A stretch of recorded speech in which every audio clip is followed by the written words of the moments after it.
പാലക്കാട് ചിറ്റൂർ കണക്കപ്പാറയിൽ കുളിമുറിയിലെ തൊട്ടിയിൽ കണ്ടെത്തിയ നവജാത ശിശുവിന്റെ ആരോഗ്യസ്ഥിതി മെച്ചപ്പെട്ടു.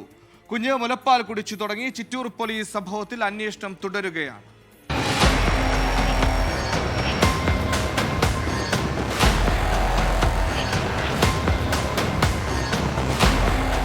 ബുധനാഴ്ച ഉച്ചയോടെയാണ് 14 ദിവസം മാത്രം പ്രായമുള്ള ശരവണൻ ലിനി ദമ്പതികളുടെ കുഞ്ഞിനെ തൊട്ടിയിൽ കണ്ടെത്തിയത്. കുട്ടിയെ കാണാനില്ലെന്ന് മാതാവ് ലിനി അറിയിച്ചതിനെ തുടർന്ന് സമീപ വീടുകളിലെ കുട്ടികൾ കുഞ്ഞിനായി തെരച്ചിൽ നടത്തുകയായിരുന്നു. തൊട്ടിയിൽ തലകീഴായി കണ്ടെത്തിയ കുഞ്ഞിന് കുട്ടികൾ തന്നെയാണ് CPR നൽകി ആശുപത്രിയിൽ എത്തിച്ചത്.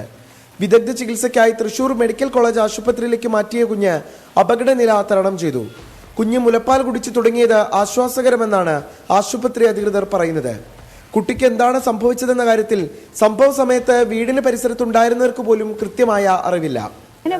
അങ്ങനെ സംശയം എന്ന് പറയുമ്പോൾ ആരും ഇല്ലല്ലോ സാറേ. അതൊന്നും ആ കുട്ടീനെ തവറ ഇവിടെ വേറെ ആരും ഇല്ല. നമ്മൾ ഉണ്ടെങ്കിൽ കൂടെ ശരിയാവും ഇവർ ചെയ്തിട്ടുണ്ടാവും എന്നുള്ളത് നമുക്കൊരു സംശയപ്പെടാം. പക്ഷെ വീട്ടിൽ ആരും ഇല്ലാത്ത അവസ്ഥയ്ക്ക് നമുക്ക് സംശയപ്പെടാനുള്ള ഒരു ഇതും ഇല്ല.